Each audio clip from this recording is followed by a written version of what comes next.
One season ends, another one begins. Welcome to day one of the 2021 season. There's a ton to talk about. We're going to break down and get into all your questions about Super Bowl 55, where it left them, where it leads them, and what we're going to do. This is RGR Football.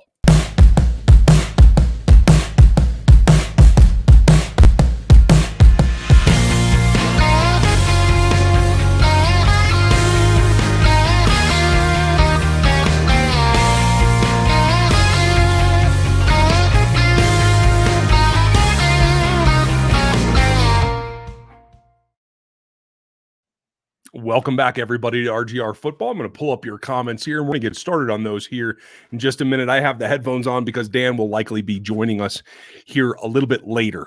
And I want to start here with a bunch of new folks. Got a lot of new subs the last couple of days, and I just want to say hello and welcome. If you're checking us out and you're not a sub yet, click that like and the bell and the sub notification so that you know when something new comes out, because we're going to have stuff all offseason just like always. If you don't know me yet, my name's Ryan. This is my channel. Me and my staff, we go through all the aspects that we can dig up, 360 view of the Kansas City Chiefs, and I get heavily into the NFL as well. I am also over on the host of the Locked On Chiefs podcast. That's a daily podcast for everybody. And I host the Thursday edition of the Locked On NFL show as well, so you can hit some wider aspects of the league there as well. Going to be a lot of draft talk this off season because I run Rogue Analytics. That's my other business, and that's how we really determine athleticism functionally on a football field and what you look for in the draft. So lots coming up. I know everybody's kind of a little bit down in the aftermath of that frustrating Super Bowl 55. It's 24 hours removed now, and I have to say that my perspective has softened, and I'm feeling a little bit better. I hope that you guys are as well. Before we start, cheers to you. It's Monday night, so we'll all have a beer. I'm drinking a Westbound and Down collab with Firestone Walker. It's a West Coast IPA, and that's one of my favorite styles. So I hope that you guys have something. Like I said, Dan's going to be here pretty shortly. Members, we have a Zoom meeting tomorrow night for all the all-pros and elites.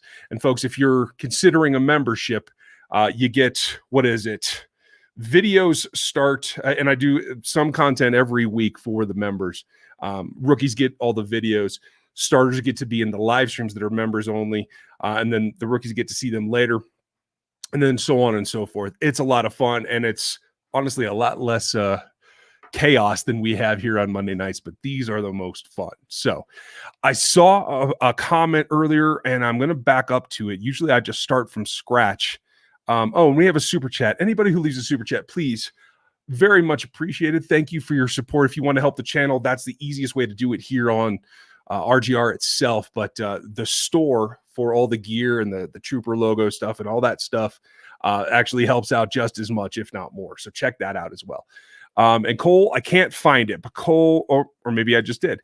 I knew this was going to come up, and I knew I could trust you to probably bring it up first. So I'm glad that you did.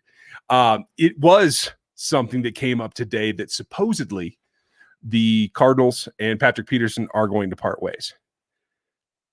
This is a little bit different situation than it was 3 years ago when it was a trade and it was trying to go after him. The question becomes, I do think that his performance has fallen off since the last time we talked seriously about bringing him to Kansas City.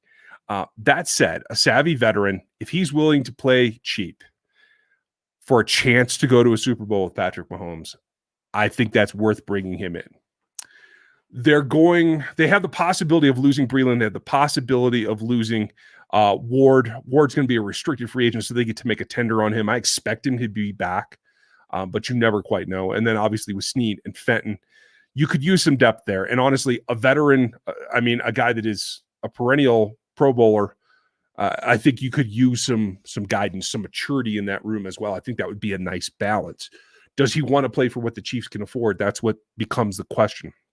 Because even at $181 million, which is what we're hearing the league is going to go to in terms of the salary cap, that doesn't leave you a ton of room to make signings here. They have 20 plus free agents. We're going to go through those week by week here. And I know free agency is coming up quick, especially with no combine this year. We're going to be more focused on the free agency aspect, because I feel like, yes, there's a free agent class that's all, have expiring contracts and they're going to be free agents on schedule is what I call it. There's also going to be a bunch of guys that are going to get let go. There's going to be cuts around the league in order to make it under that cap. And so I think that there's going to be a higher talent pool than most free agency periods in terms of depth, which means you can get lower prices to get somebody to give you meaningful snaps. And I think that is something that the Chiefs have to take a look at. I thought it was going to be about 175. We heard at one point it might be as low as 170. Now it's 181. If that holds true, then I think there's going to be a little bit more money to spend for the Chiefs, and that may get them there. So does that make Pat worth it? Again, if he can play for $3 or $4 million a year, I think that's definitely worth it. Does he go there? I tend to doubt it. I think there'll be another team that's willing to pay him more than that has a lot more cap space. But the lure of a ring for a guy that's played in Arizona could be a deal. The lure of playing with Tyrann Mathieu again could be a lure. So we'll just have to see, you guys. Let's see. So I think we're going to get caught up now. I need to find the super chatter, and we will start with Jake and go from there. If you've already asked a question, I apologize. Come back and ask it again, and I will try to get to it. I haven't seen. Oh, Aaron is in here. Okay, so that's good. Was there a super chat I missed already, Aaron? Am I behind? I'm looking at my spreadsheet. Carlos had one. Let me make sure. Okay, here it is. And so this is where we'll start. And then we'll go to Stevie and we'll move down from there. So if you ask your question, ask it one more time, please, and put your question marks in the front. So that said, Carlos will be back. I agree with you. Most of the team has shown a great attitude towards coming back and being better. And I think you're absolutely right in terms of the developmental side. There are a few guys that I think are probably on their third contract and they need to make their money too. So I think there are going to be a few guys that depart and don't return. Who they'll be, I think, is really up in the air right now. We heard Coach Reid talk about, and Andy was quite frank today about finding something, getting some answers along the offensive line, which I'm sure we'll have a ton of questions about here within the next week. I do expect that as well. And quite frankly, the earlier, the better. I said it in the podcast. I'll say it again here. The more you know, the quicker you know, the better you can plan for what you have to do to compensate for the guys that you have to lose. So, Carlos, thank you for the super chat. I appreciate the support. And the attitude goes a long way because I think some guys are going to have to adapt and some guys are going to have to step up. So we're going to see what happens. Stevie Keys, member extraordinaire, thank you very much. Did you see the Tyrann Mathieu tweeted that Brady called him something? I did see that. And he wasn't flagged for it. He said he'd never seen that side of Brady. And evidently Brady had to go and apologize to him, texted him either last night or today too. So I don't think I'd be really interested to find out what it is, but clearly Tyrann doesn't feel that it needs to be outed. So I'm going to go with Tyrann's opinion. But yeah, certainly they were chippy at each other. I think Devin White was particularly chippy. I didn't actually like seeing that. I had a lot of respect for Devin. I thought he got a little petty, and I really didn't like to see Winfield with that. But, hey, I guess if you feel slighted from your first meeting, you're going to hold on to that grudge. It certainly fueled them and helped them get through that game. So you have to give it to him, I guess. Isaac, the sky is not falling. In fact, you guys will see my first take video on the offensive line situation tomorrow. And I'll give you a reason to be optimistic because I think there's an opportunity there. Robin Lim, do you think that they will re-sign Tyreek and Tyrann this offseason, or will they wait until the next? I think for Tyreek, it'll be the next. I think Tyrann will be this offseason. I think despite his over exuberance yesterday, his letting his emotions get the better of him, I think they want him as their leader. I think he is their leader, and they do need him. Let's see. Chris, offseason additions, should we trade for J.J. Watt or potentially sign Pat Pete? I would sign either of them if they're cheap enough. I wouldn't trade for J.J. at all. Casario is going to want to get his picks. And quite frankly, they might have to depart from J.J. to begin with. He might be a free agent. And I think there will be a number of guys around the league, if they are free agents, if they get cut as cap casualties because of the lowered cap, Kansas City's going to be high on their list to come to. Okay, let's see. Pono Kwai, how are you, bud? It seemed that the off-the-field issues that they were facing, Andy and EB, seemed to clearly affect the way that they were coaching, it seems. Motivation, focus, your thoughts. I definitely feel like there was a distraction due to the accident, yes. The feeling that I got just watching the team warm up was not the same vibe that I usually get to see them pregame. It felt tight.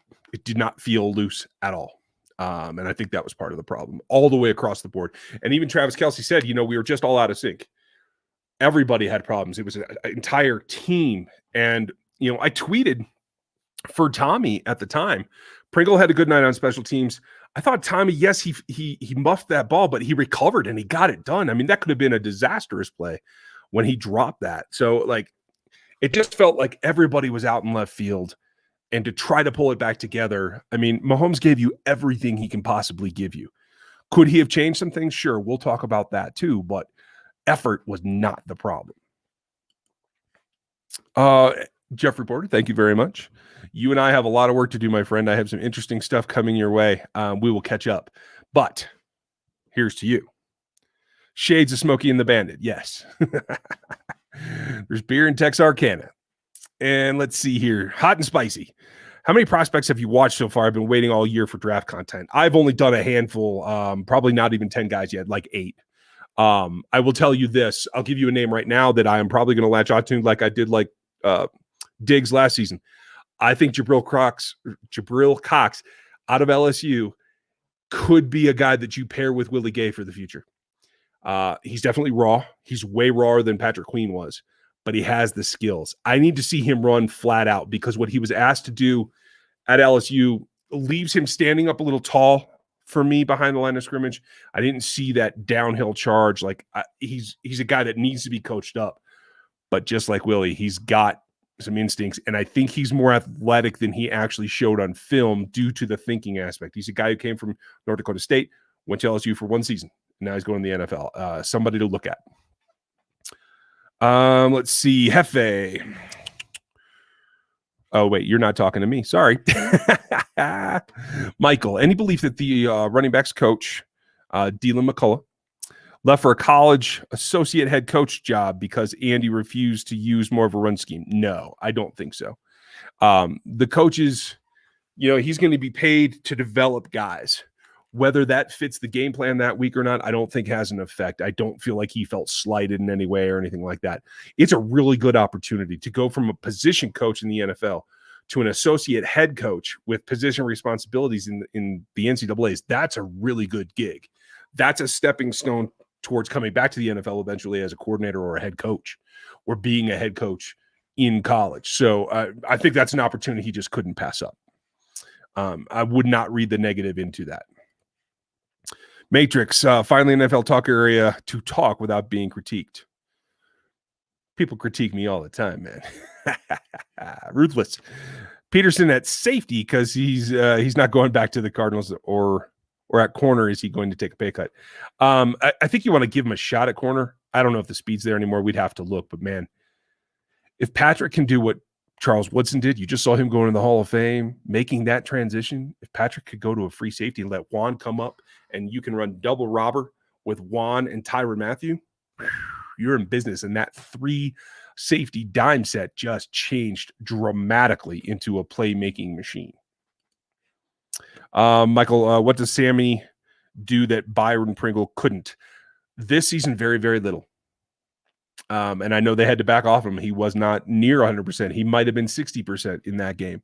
That's why he got, I think, only 19 snaps. And unfortunately, I think that's going to be the limiting factor on his return. I think it's now 50-50 whether he comes back. A few weeks ago before the playoffs, when I thought he was going to hit the playoffs running, I would have told you he was coming back for sure. Now I'm not so certain. Another one for Michael. Do you think the accident clouded Andy's ability to call the game? Possibly. I think it definitely distracted him from keeping an eye on how much he wasn't running. I think that particular aspect, I think it kind of put him a little bit on autopilot, and that's when you see Andy go to and kind of neglect the run. That's the tell that gave it away to me. I could be wrong. I don't know, Coach, but that's my thought. Let's see. Ian, I know everyone's mind is on the OL, but Andy and Veach's tendency to draft weapons such as Sammy D. Robb on free agency. Have you looked at Kadarius Toney? I have not. He is a good fit. Dan has looked at some of his film. Two guys that I know and trust their opinions have looked at his film and believe he's a fit. I just question myself whether that can be the first round pick after what we saw with this offensive line. And quite frankly, the defensive line. The truth. You got 4 pressures. That's not good enough. You got to have more. I think another pass rushing 3 technique is possibly on the table there. Those are harder to find than wideouts. Speed wideouts in particular, if you can run, you can play in this offense. You have to have a brain about you. You got to know how to make adjustments. That's the thing that McCole Hardman is still struggling with to this day, but you can play in this offense. So I feel like the depth of the wide receiver class might even make it like, okay, we're not going to look first round because we're going to have other priorities, other guys higher on our board because of that. So keep that in mind. Cody, are the linebackers the reason for the struggles against the play action, or why was it so hard for it to do? I don't think the linebackers necessarily were the problem with the play action. It's that, play action generally is going to get you mismatches, but you didn't see the linebackers hesitating or getting out of position against the running backs. You saw a couple of bad plays on Gronk, and you saw one where Gronk got that touchdown, and it was against Snead, and it was due to the physicality part of it. I think honestly, the bigger problem with the play action is that the Chiefs got no penetration. They didn't get any push, and that was a bigger issue for me. Let's see. Richard Triplett. How could Ward be called for a penalty when the ball was tipped before the penalty? Because the refs didn't see that. That's the only explanation. Same thing with thinking that Bashad Breeland somehow getting tripped himself by crossing feet with Mike Evans was somehow a foul too. It was not. But at the time, those people are human. They make judgment calls based on what they think they see. I would have liked to seen Andy challenge one of those, but quite frankly, I think they were all a little shell-shocked that those were getting called. That's not calls that happen in a Super Bowl, generally. They generally let guys play a little physical and get away with a little more contact that way. Pono, do we consider parting ways with Fisher and Schwartz to free up money, plus extending them would be iffy with these type of sensitive injuries? I don't think salary's an issue for Schwartz. I don't know if he's going to be physically capable of playing, so maybe there's something you can work out there. I think you ask him for a restructure, and I think he'd probably willingly do it, to tell you the truth. I don't think he's done. I think he can recover from this injury. Quite frankly, for one injury, when he's been, he missed 4 games in 19. He's been the linchpin. He plays that game, they win it, in my opinion. So, I don't think that you can part ways from Eric Fisher just because of that injury. So, no, I would not consider doing that. Looks like Dan's here. I'm going to get him in just a second. Remmers did have a rough night info. You're right. What will his price bring him back as a backup? Yeah, it'll be cheap. I want to say he's at 1.7 now. He'd have to play for less than that, in my opinion. How are you, Dan? Doing well. Obviously, my dog is trying to find a comfortable spot on the couch here, but it's been a good day. I relaxed. Good. I'm glad. I kind of did too. I didn't have the L-22 to watch, so I didn't have to frustrate myself with that. There you go. Everyone else is watching it though, so I was just like, "Oh, right, that's fun." It's the little things in life, bro. Just take them as they come. All right, let's see here. Aaron, Tyreek got 2 years left on his contract? You might be right. I'm not sure, but either way, I don't think they try to restructure him this season. I'm going to zoom this out a little bit now that Dan's here, and we'll try to look about the same size. No, I'm always going to be bigger. That's what happens when you're fat and old. Thomas, how are you? Thank you for the super chat. Appreciate it. I'm sure you have a question down here below. You've done this before.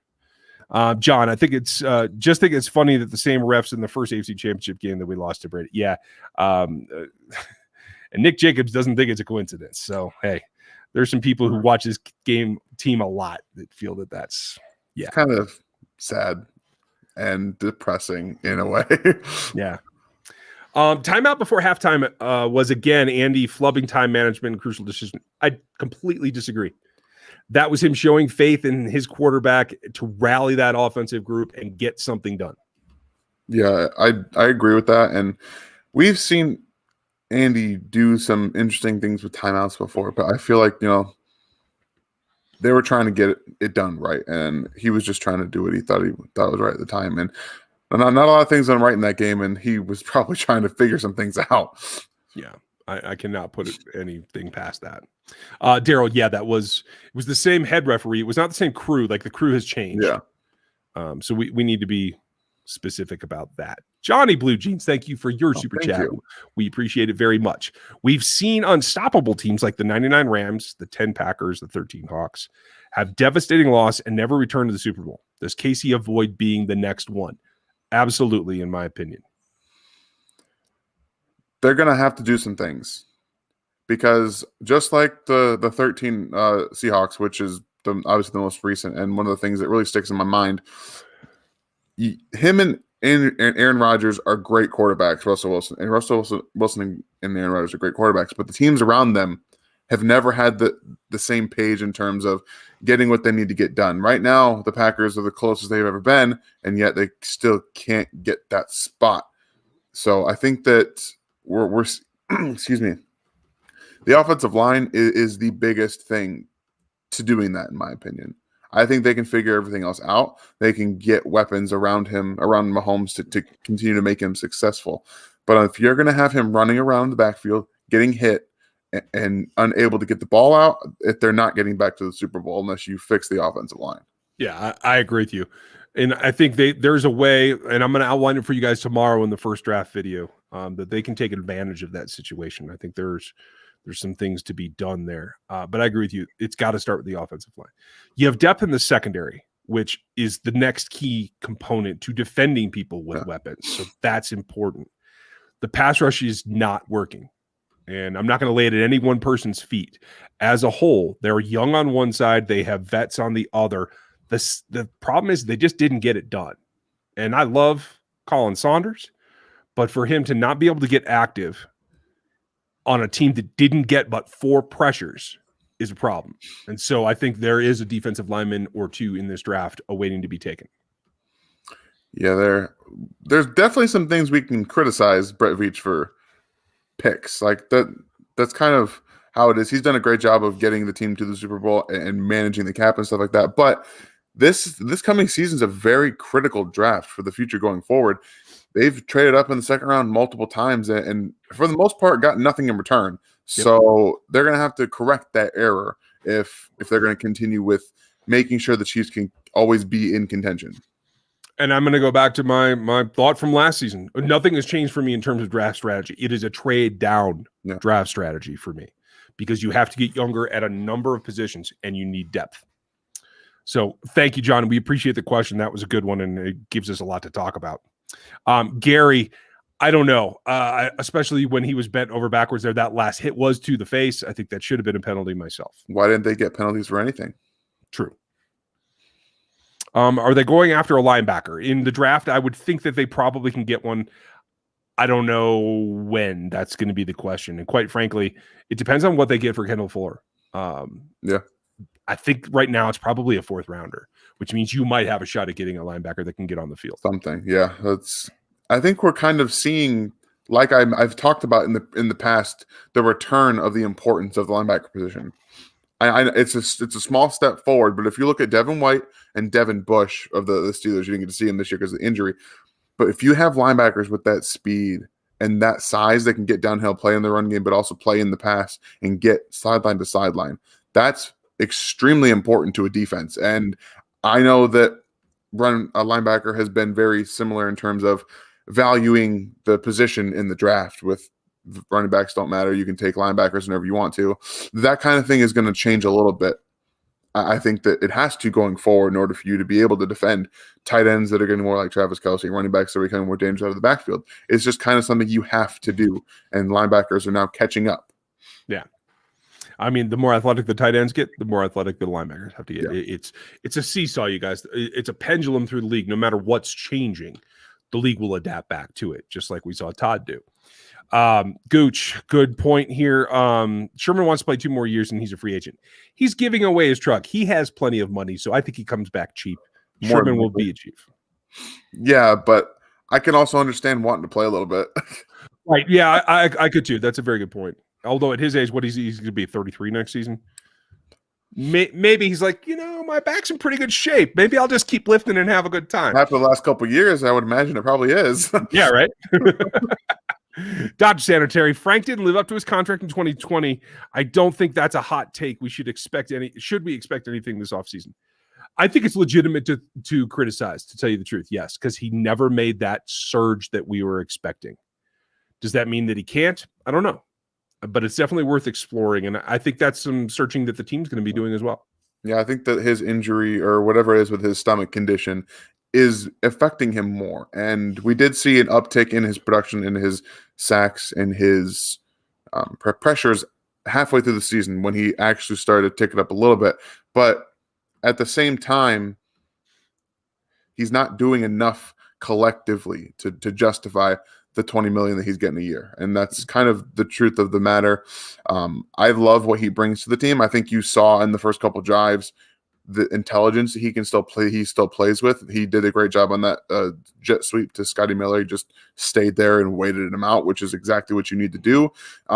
So the mental aspect is clearly there. I'm wondering if it's, like I said, if that stomach condition physically, if he's unable to continue what he did in his first seasons with the Seahawks. So that's going to be an ongoing thing we have to just kind of monitor, I guess.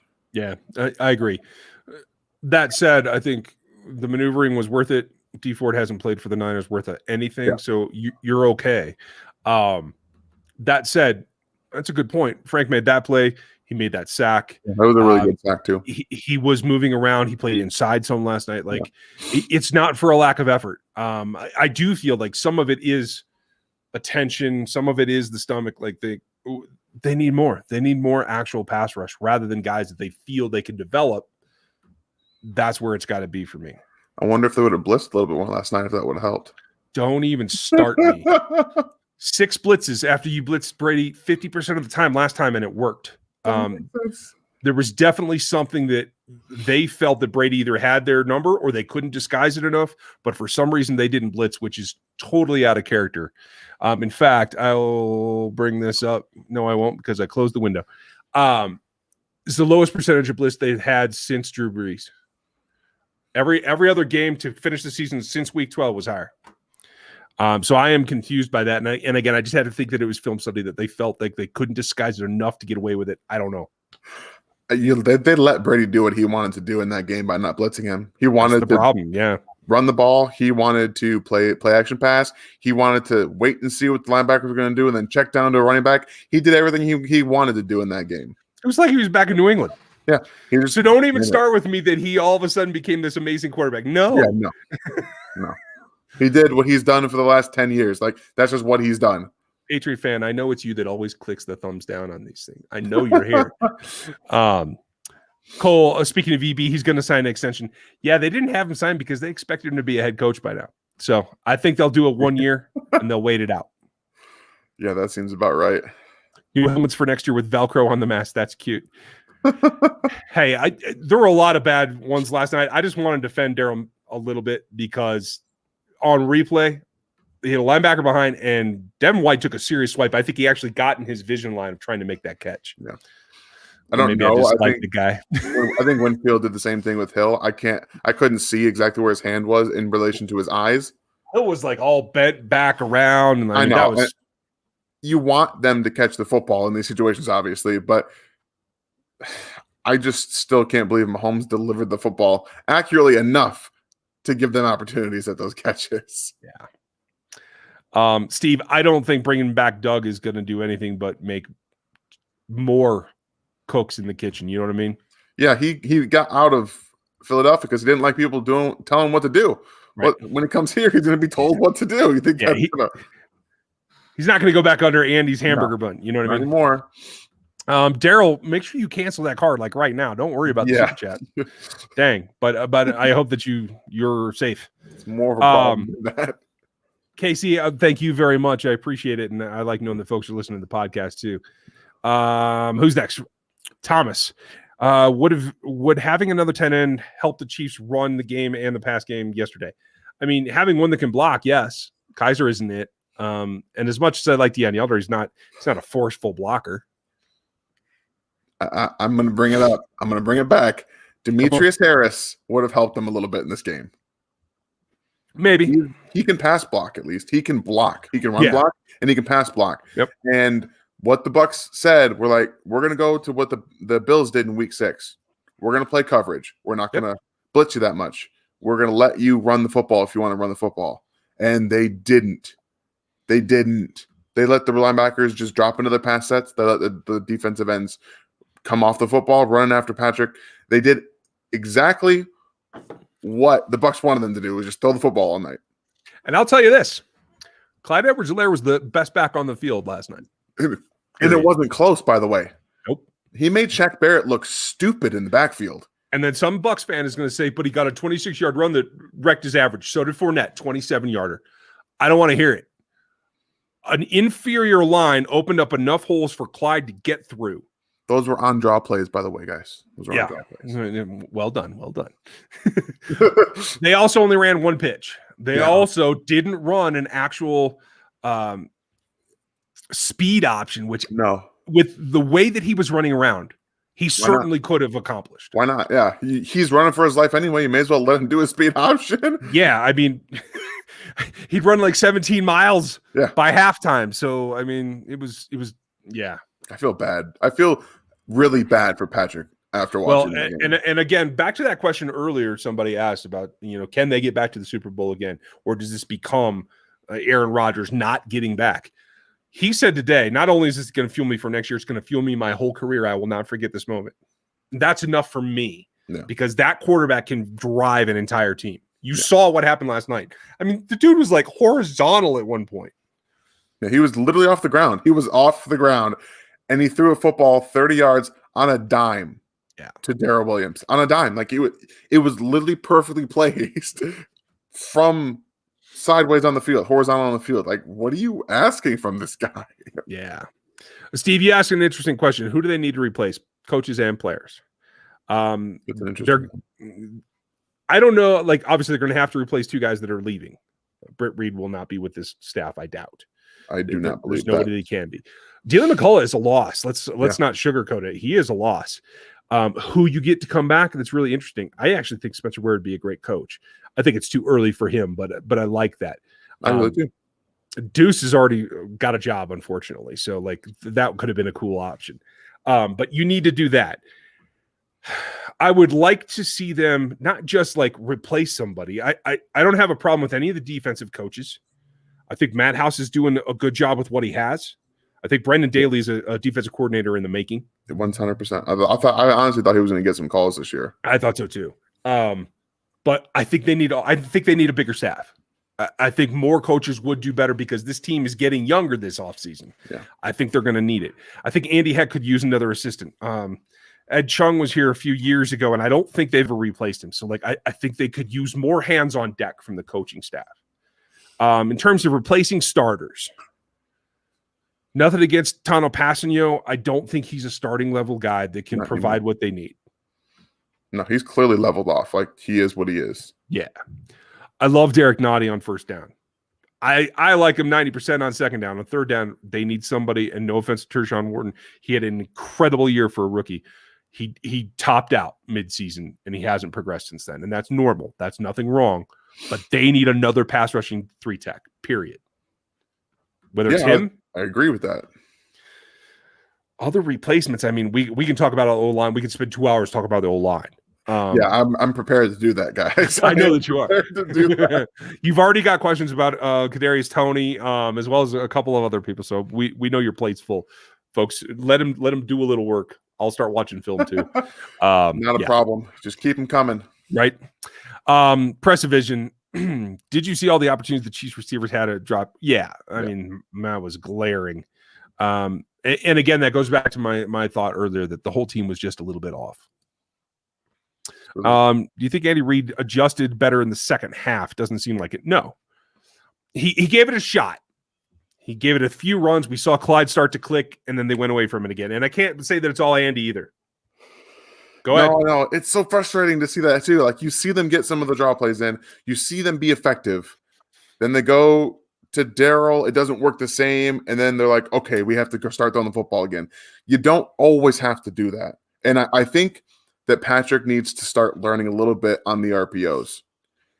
If a defense is going to come out in a 2-deep shell and the linebackers are just going to go into their pass sets off of the snap, you kind of need to start handing the ball off a little bit on the RPOs. Yeah. Only way you're going to stop the linebackers from just going down, getting in their pass set, is to hit 7-8 yard plays within the run game. Otherwise, they're just going to continue to force you to throw the ball when you're not comfortable throwing the football. Like, that's what they wanted you to do. Well, and they've shown that they can do that. They've shown that they can run the slants against 2 deep, and it works. They've done this. They just didn't get to it last night, and I don't know why. They should have run more, any type of shallow crossers, any type. Yeah. I didn't see one crossing route in this entire game. But I don't think we saw mesh that Travis scored on the week before in the championship game. I don't think we saw mesh all night. I don't think we saw it at all. Like, that's a little confusing. If you know, one, they're going to play, they're playing pretty physical at the line of scrimmage. Do anything short that doesn't require you to get 5 yards down the field into your route first. You have to start doing a little bit more. Maybe get, if you're going to go 5 protection set anyway with your linebackers, have Clyde go to a short split out. Maybe chip a little bit and then go right across the field. Do something different that makes them think about where they're going to be on the field. Otherwise, they're just going to play press on you for the first 5 yards and screw up the timing and have their pass rushers eat all day. Well, and I think Patrick, just in the back of his head, he sees that as a wasted opportunity to hit a big play. And I can't say that he's wrong. You just have to fight that urge sometimes when things aren't working. You have to be self-aware enough to say, we got to slow this down and go back. Tyler, I think Prince is an interesting signing. He's not somebody I'm talking about because I just don't think he's anywhere near ready. It's all about the medicals with Prince. Literally, it's all about the medicals. We don't know. And unless he checks out 100%, you never can put faith in a guy like that. He's got all the talent in the world. Like, he's got all of it. But there's a reason that he's been let go already of multiple teams, I think. Spicy, I like the idea 3 years ago. Maybe 5. I think Jared's like 36 this year, so I just don't think there's much left in the tank, man. Yeah, he's basically just an extra offensive lineman at this point. Yeah. Well, yeah. I mean, he still runs decent routes, but he just doesn't have the speed to get loose. No. Julian, people are doing that because Patrick was inaccurate at times last week, and he was running for his life the rest of the time. So they're just picking on it to pick on him. They've been waiting for it. They have been waiting for it. If we had a do-over, should we have gone tight end 2 in the draft? No, that class last year was trash. I think he's meaning 2 tight end sets. Oh, 2 tight end. They tried it. I mean, I don't know. They should have gone an extra offensive lineman. They should have put Durant out there and just honestly, if you guys go look up what Jeff Schwartz showed today on Twitter, or you go look up Duo, what they did, their power run scheme off of Duo itself was enough to win that game. If the Chiefs had done that with the 6 offensive linemen, they would have gotten in the end zone. I was talking to some of the Arrowhead guys, in the group chat, and I said something I never thought I would say with this offense. They should have ran the ball more. And that's only because of what the Bucs did defensively. They were I've said it multiple times now. They wanted you to run the football. They didn't care about it. They didn't care. And that's the thing that you all need to remember, because it's not just that the Bills did the same kind of cover 2 action. There's a lot of cover 4 last night as well. Yes. And I think I said that preseason that's what teams will get to eventually. They were slower coming around than I expected, but they got to it. That's what everybody's going to do next year because they saw them lose a Super Bowl with it. You have to be able to run the ball next year, no matter what. With Clyde, with a fullback, with 3 other dudes, it does not matter. You have to run because they're going to take everything away over the top. Yep, that's all they're going to do. And if you can't run the football for 5-6 yards a clip when they do it, guess what? You're never going to hear the end of it. You're never going to see the end of it, and you're never going to hear Mahomes can't do it. that's what you're going to start hearing, and Mahomes can't do it. But we all know that they're just doing everything they can to take everything away. Yeah. Ryan, I understand where you're coming from. Clyde is a perfect fit for this offense. Like, that's something you can't get at any other level. It's not just you can get a running back in any round. Guys know how I feel. I wouldn't have taken a running back in the first round. He's just that unique, and I can understand where they went. In the end, would it have been more efficient to do something else? Possibly. You got to look at who was there. Quite frankly, Jalen Johnson is a corner that I would have loved to have. I was big on him pre-draft. He was still available. Can't say that for all the other guys that I think had the talent to be a 32nd pick. Yeah. So, at this point, you can question the Breland Speaks pick. There are going to be people that are going to question the McCole Hardman pick. I think Clyde, 1,000 yards from scrimmage, right? I think so, yeah, about that. You can't really question that. It worked. Was it the biggest priority? No, but they saw a special talent and a special fit, and I think that will pay off down the line in years to come. I think the biggest thing about what makes people question it is that he wasn't utilized in the pass game as much as they were kind of touting before the season even started. Like, they said a lot about his passing prowess, and we've seen his pass catching. I watched it at LSU. The guy's special in the open field and catching the football, running routes, and they basically just said, we're not going to utilize you that way. Yeah. And that's frustrating. I get that. Although there was a couple of plays, there was one catch he had last night where he scooted out and he was not just sitting in the flat waiting. He was actually moving up the field. I wouldn't call it a wheel, but it was more of a designed route. Yeah. I think he only had one target, though, like the whole game. Steve, I love where you're at, man. Yeah, sometime this offseason I will do the Montana is better than Tom Brady thing. Yeah. I don't have a problem with that. It should get all kinds of negative comments. It'll be a blast. It might be your most downvoted video ever. It should be. I mean, especially after this Super Bowl. Ryan, I don't know about painful. You'd have to ask the team. Let's see. They'll play 17 Tuesdays. Green Bay. I don't know. I haven't seen the schedule. We'll have to check that. Nipper Girl, I had you up there. Thank you very much for the super chat and the membership, as always, folks. The members are great around here. They end up being the super chatters too. And I do have I started to do a graphic last week because I knew we were going to do this of all the super chatters from the last month. There's too many to fit on my screen anymore. You guys are killing it. So I will do that next time, and I'll have to break it up into two screens. They didn't get it done. Lucas, I know there's a stretch, but Allen Robinson tweeted he wanted a ring any way they can find enough money. No way. He's going to be a 14 million on the table. Unless he's willing to eat, like just not get paid like he deserves to be paid and earn $5 million a year. Or if Patrick's like, here's my ring, you can have that. You know what I mean? Yeah. He's a $14 million a year receiver. Somebody's going to pay him that. Someone's gonna pay him more than that. Yeah, probably. I'm trying to be a little optimistic. I'm sorry, guys. I can't. I would love to see Allen Robinson on this team because he's a route running fit. The dude's always open, even when he's not. Like he's got that ability. It's crazy. It's just not gonna happen. You're right, Stevie. The IR was an issue. Injuries in general were an issue, and they've had it covered at the specific positions you have to have. At the tackles, at the pass rushers, at the corners, they feel like they've been good. Those guys are all, for the most part, in those positions. Sammy's a special case, but hitting those where the areas that you are spending money is difficult. So injury luck is something you have to win a Super Bowl. They had it last year, didn't have it this year. Let's see, guys. I'm not skipping your questions. It just looks like there are a lot that we've either answered or tie into something we've already answered. So I'm just trying to move around. Julian, haven't seen Terry yet. A D-Rob replacement. I think Pringle is the D-Rob replacement. If anything else happens, I'm going to be upset. Yeah. Terry might actually replace Sammy on the injured reserve too. So I mean, there's always that. Oh yeah, I haven't looked. He's already had 2 injuries, I think, and that's why you don't see him on draft boards. He's just been falling down. Davian Nixon, 3 tech. Okay. He is on my list already. I haven't seen him yet. You guys know that until last night, I was still all about the NFL. Now I'll switch over.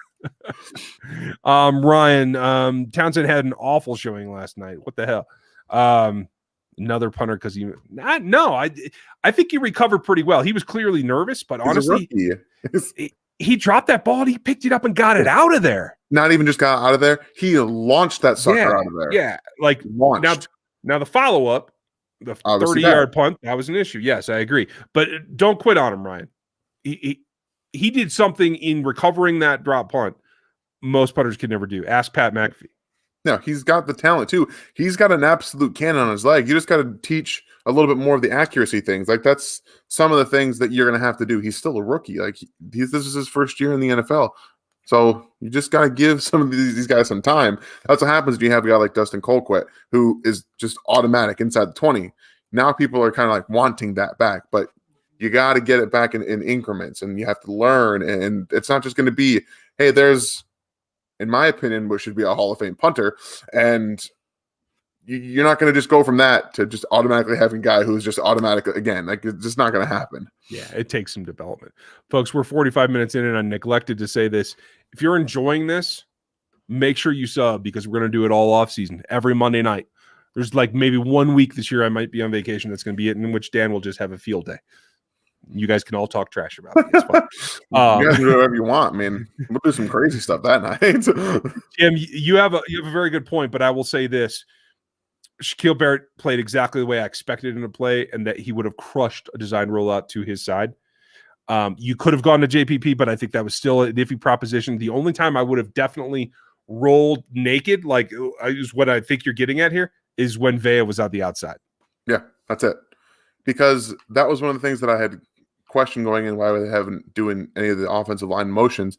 But we've seen when they move the offensive line to the left or the right, someone's unblocked.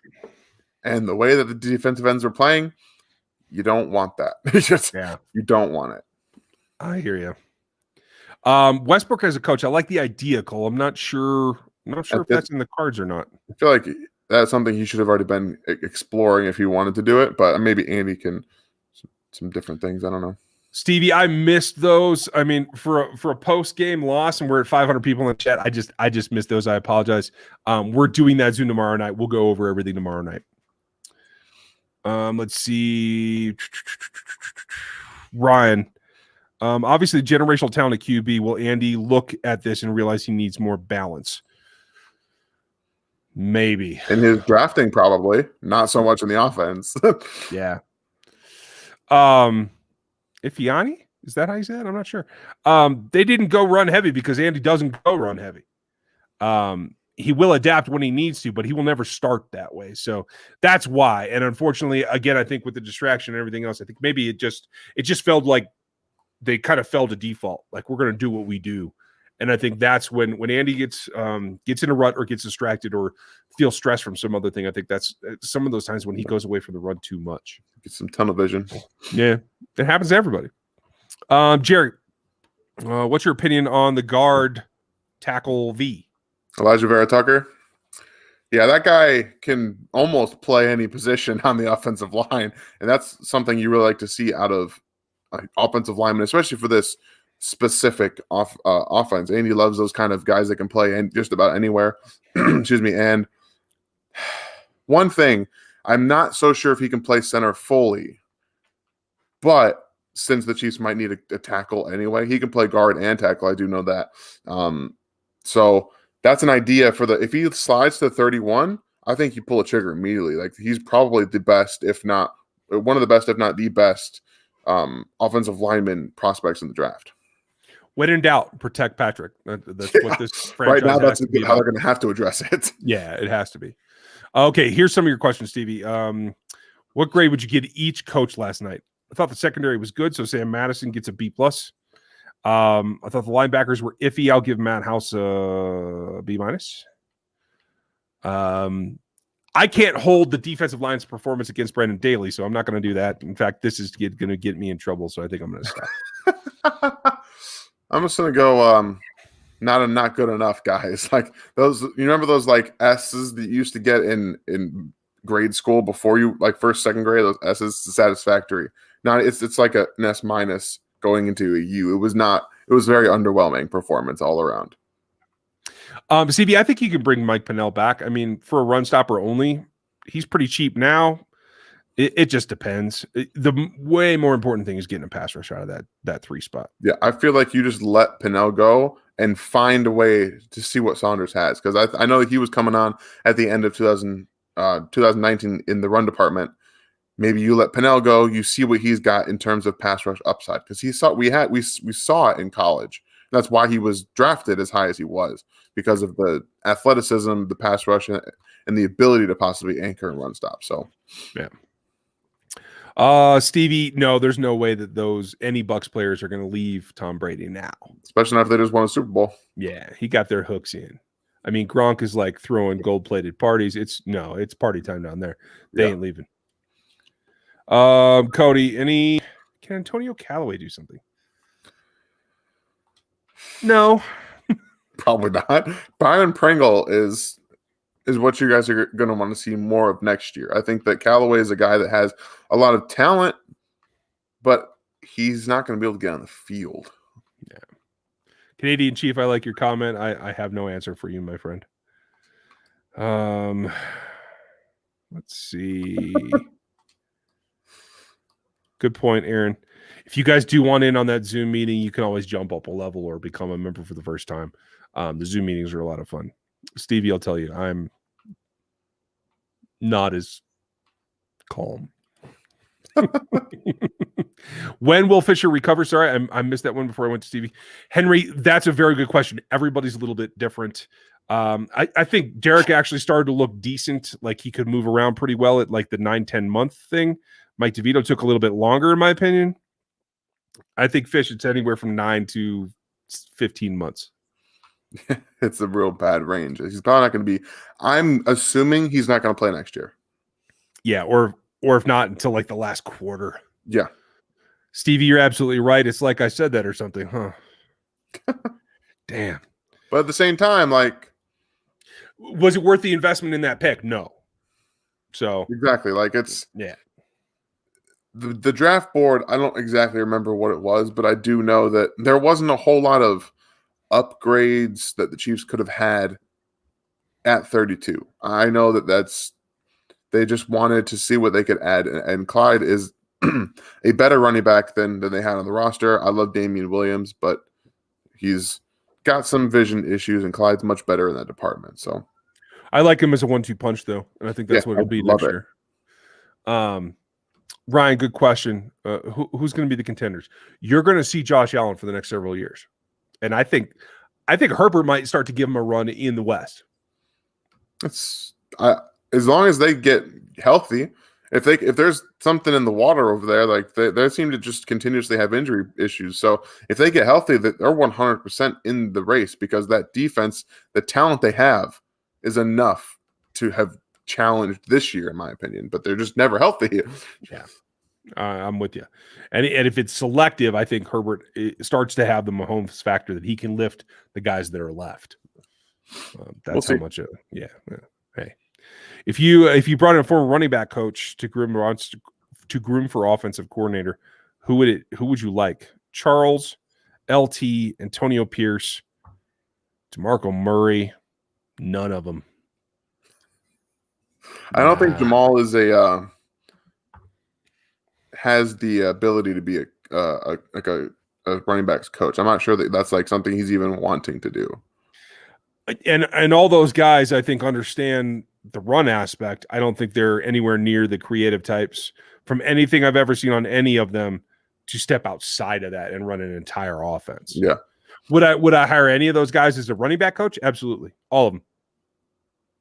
And then things might change through evolution as they get experience. I don't know. That could have been what happened to EB too. Like we don't know that process. I know that he wanted to become an offensive coordinator and that kind of thing, but y'all got to start somewhere. Yeah. Warped in terms of an actual quarterback, yes.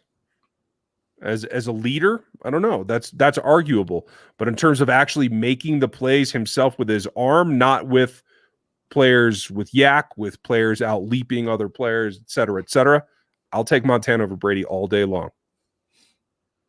And I'm that old, so maybe it's because I saw him live. I don't know. That might be a bias of mine. I don't know or care.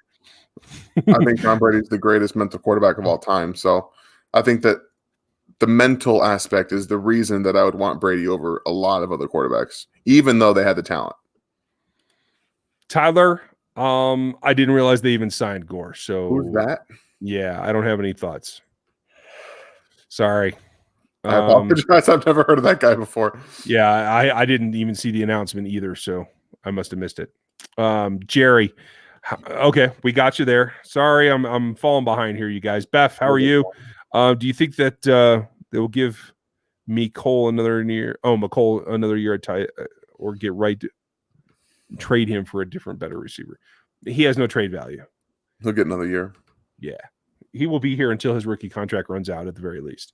Yep. If he puts it together, he'll get re-signed because he is that much potential. But yeah, that's all I got for. I'm gonna go on a limb and say he's not gonna get re-signed. I'm just not talking. Just as it currently stands. Fair enough. Feel free to prove me wrong, McCole.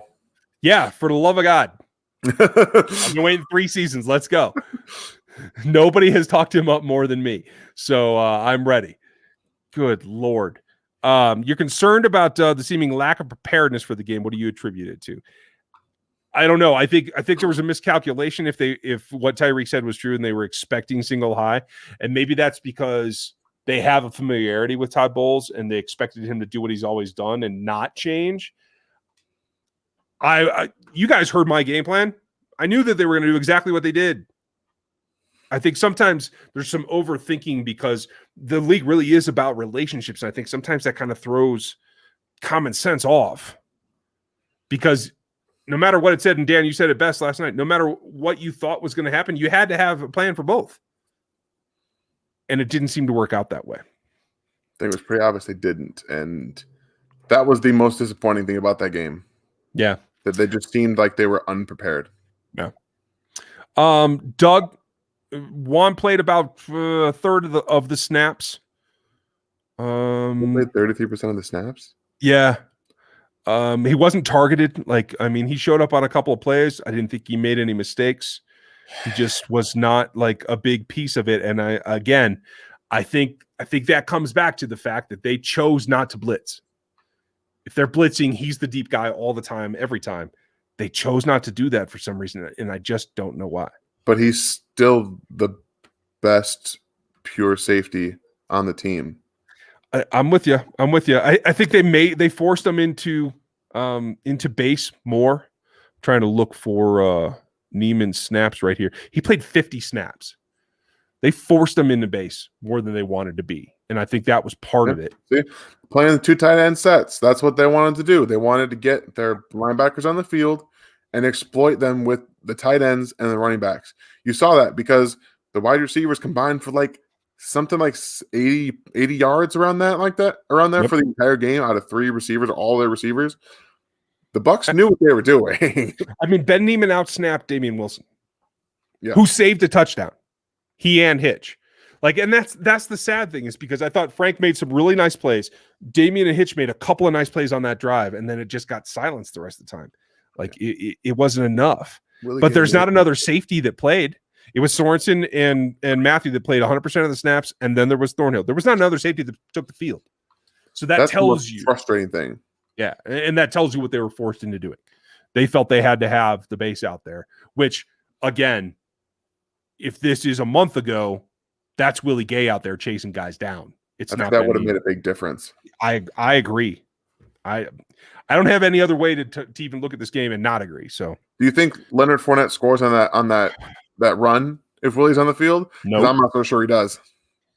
Nope. And quite frankly, if Ward sets the edge there or even makes an attempt, there might have been something different. So they did a smart job in getting Snead out of there because they ran the same play at Snead in the first game and he tackled him. That didn't happen because Ward's out there. So yeah, it was and when you guys are looking at corners and you know that I'm going to break down corners all offseason, remember Shad Breeland tackles, L'Jarius Snead tackles. That's one of the traits you have to look for in a cornerback for this team because they have to rely on them because of everything else that they want to do. Do you think the 2021 Chiefs down year due to cap and free agents leaving? It's a possibility. I think it's definitely a possibility. I think that they're going to always be around there as long as they protect Mahomes. I think that they're going to have an opportunity to always be there at the end. If they do what they have done and neglect the offensive line, I know I heard Andy say that they're in a good position. So if he honestly believes that and doesn't really address it, that's where you might see some real down year problems. I mean, take a look at who the free agents are, though, because I don't know if free agents are going to affect it that much. In a couple of spots, yes, but overall, I don't think so, because you're talking about guys that aren't on the field that much. There's an issue at linebacker because both Damian and Neiman are free agents. Is anybody restricted? Neiman is restricted. So they'll put a low tender on him and they'll get him back because nobody's going to pick him up. Same thing with Javarius Ward. But Breeland's a question mark. I know you guys asked about Pat Peterson earlier. Pat Peterson is over-the-top safety with Juan and Tyron running double robbers. Sold. That's just not going to happen, I don't think. So there are some holes, but I don't see that being a crushing urgency other than both their centers are free agents. I guess it depends on your definition of down year. My definition of down year is not being the 1 seed and not being possibly being around the 4 seed, 3 or 4 seed. Yeah. That doesn't bother me in the slightest. I got to tell you, if it's a down year and you make the playoffs, that's fine with me because no, exactly. Like that's kind of what I'm looking at. Yeah. Bucks came out with 6-0 linemen, 2 tight end sets and specs. Had to exactly. What adjustments do you wish that he made? Something happened with Damian. I think Damian got chippy or got himself taken off the field in some ways. And when they're in those sets, he should have been out there. And quite frankly, if it had been another day, I'd have had Colin Saunders in there at linebacker. Yep.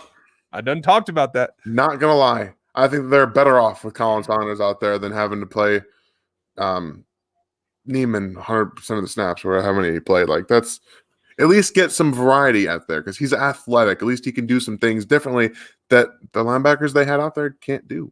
Yeah.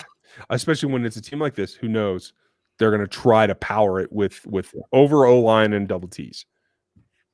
Maximo, that's the question. In fact, I felt like it's hard to bring back a 31-year-old safety that played that many snaps for you. But now when I just looked at that and he played the same number of snaps as Tyron, I think maybe they try to work that out and maybe get a reduced cost and bring him back. I don't know. I mean, I guess it's kind of looking at that versus what he actually what he did. How many he played the snaps and was he effective? Clearly, they have a different measuring stick than I do.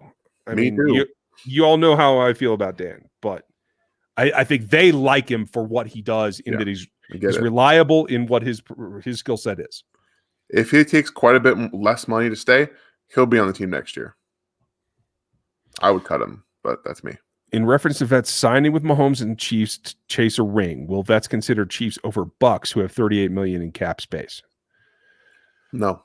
Okay, so I misunderstood your question before, Stevie. Probably not, but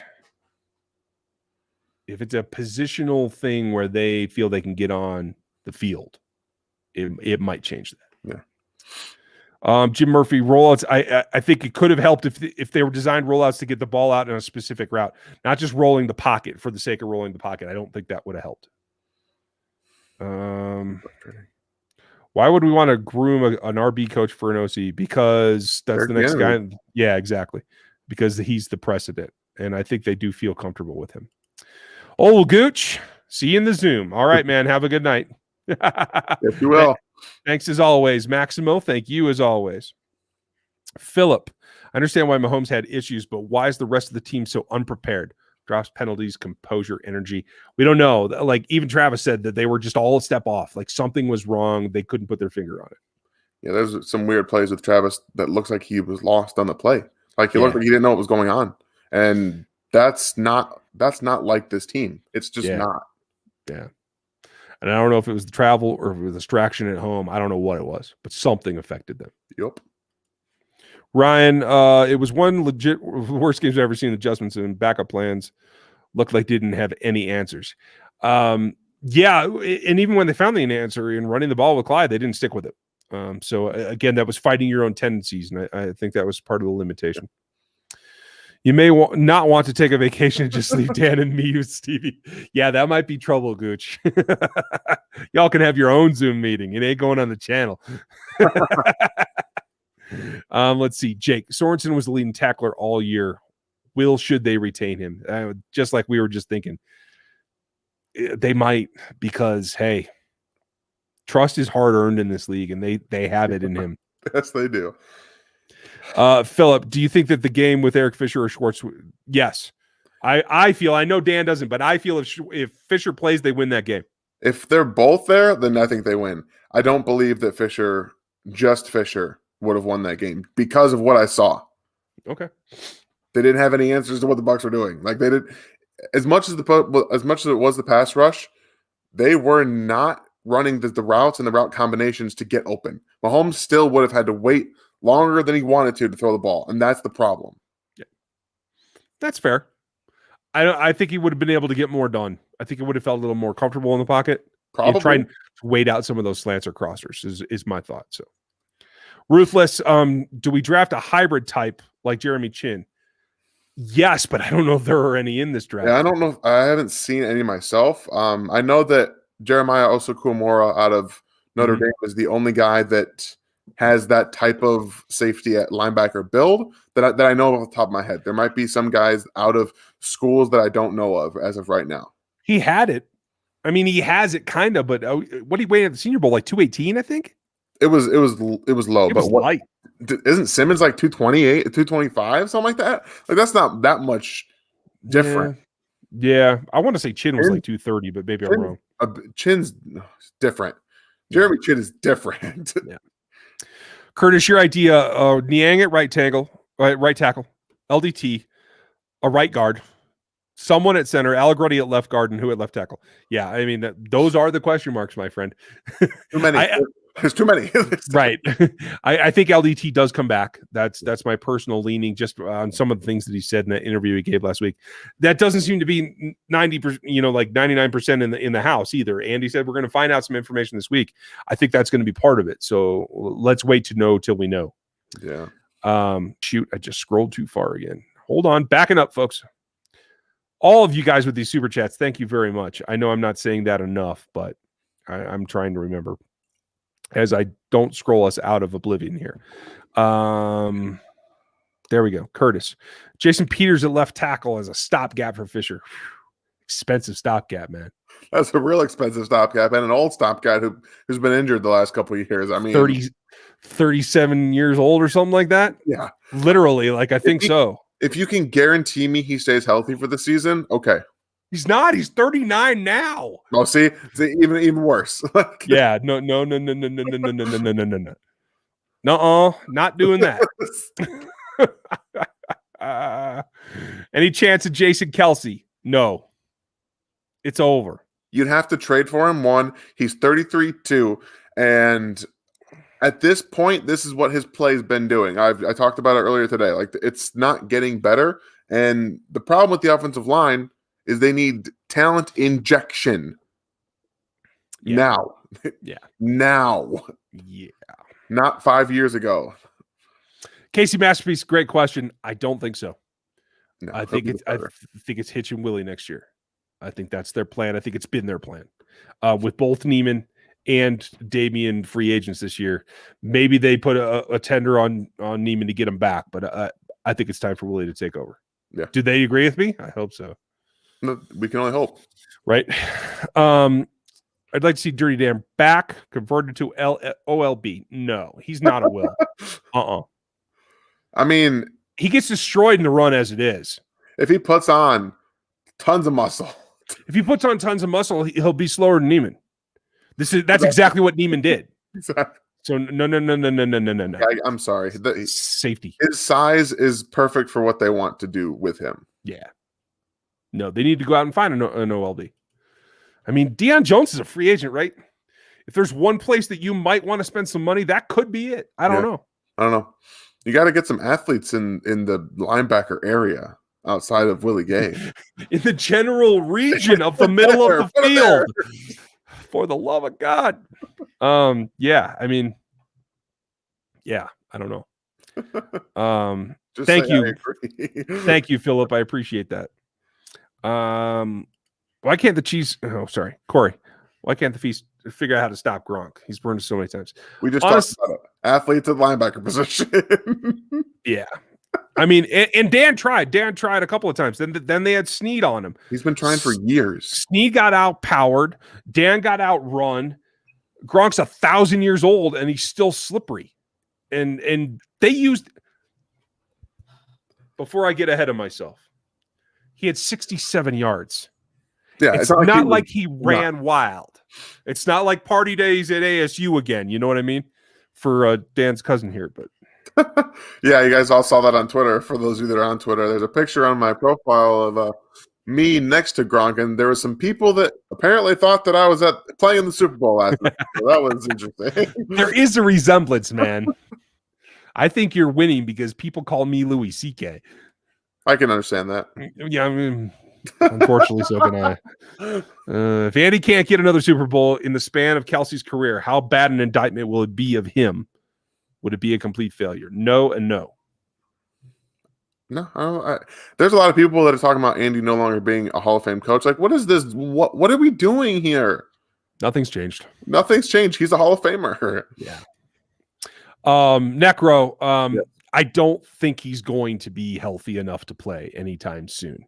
They said he might be available for camp. I don't buy it. That is a significant injury. If he does make it back and he's healthy, then yes, I think they like what they saw. Assuming he comes back at some point next year and is healthy, yeah, he's going to be an option out there. Aaron, you have a very good. Oh, Dave asked. Sorry, I missed you, Dave. And thank you, Aaron, for bringing that back up. So no trick plays, no inside screen attempts. I talked about this on the podcast today. I felt like maybe they could have taken a chance with a pop pass or another jet or something like that. But they were concerned about how quick the penetration was coming in. Yeah. And quite frankly, most of their misdirection plays are set up to be red zone plays, and they didn't get in the red zone. Nope, not even a little bit. It was frustrating, and I bet Andy was frustrated too. Oh, I can only imagine. Oh, Winfield didn't deserve to do the pace. What's that? Completely disagree. Yeah, they had him locked down. Was it petty? Yes.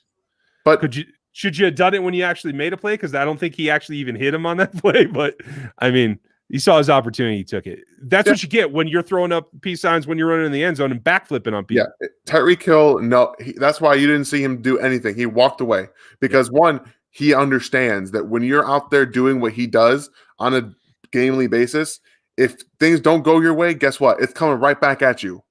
Yeah. And he knows. So go ahead. Do what you got to do. Yeah, and he took it like he should. Yeah. That's fair play, especially when you did it first. So yeah, exactly. Let's see. Philip, what level do you think that affects our team's confidence going forward? I think this team follows Mahomes no matter what. As long as he's good, they're good, and he will die on a hill. They all know what happened. The offensive line's 4 backups and a center that doesn't deserve to be starter. So essentially, it's entire backup offensive line. So yeah, Chaz. I mean, Patrick. I haven't watched Chaz yet. Have you, Dan? Nope. Jabril Cox is fun though. Yeah, I like him. He might be my Trayvon Diggs this year.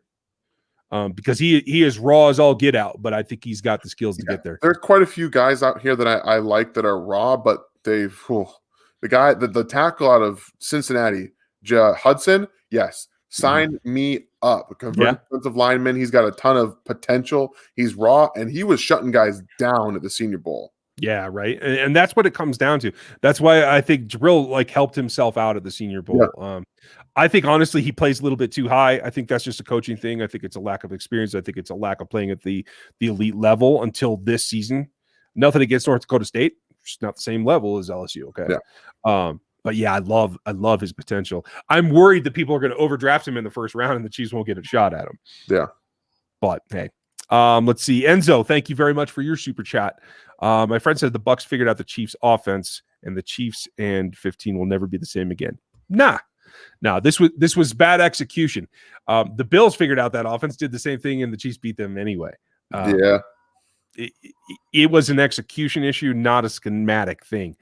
It's having 4 backups and honestly a full line of guys that should be backups trying to block for the best quarterback in the league.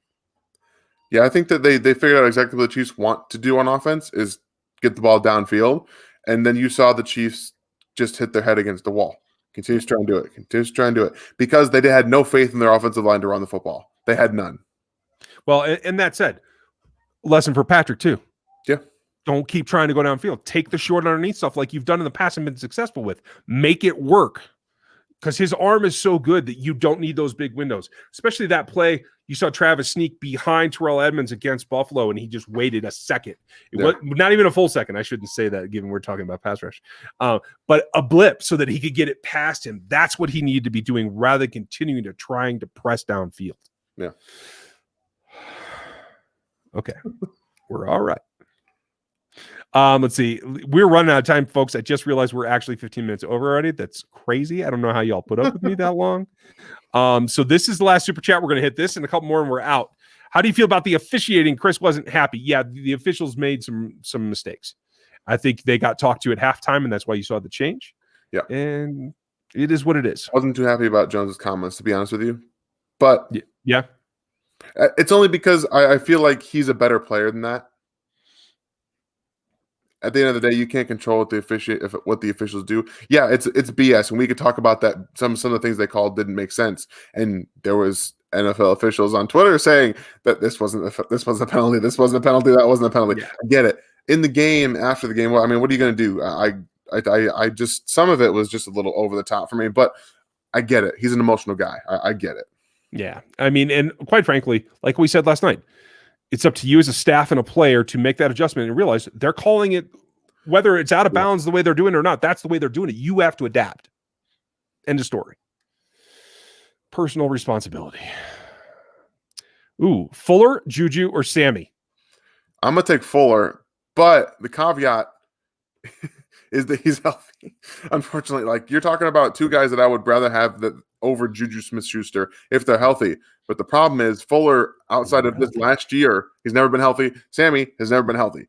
It's a bad situation to be in. Given everything that we know, I would probably sign Will Fuller, even with some of the injuries. I think I would too, because you need that X factor to run it deep too, because you're not going to put Juju in at the X. That's what Tariq's doing. I mean, yeah. Honestly, the two of them, I'm not sure they could mesh on the same offense. That'd be weird. Yeah, I think so. Juju's a slot receiver, isn't he? Like that's like what he does best. I'd have to check his snaps, but that's my perception of him as well. But yeah.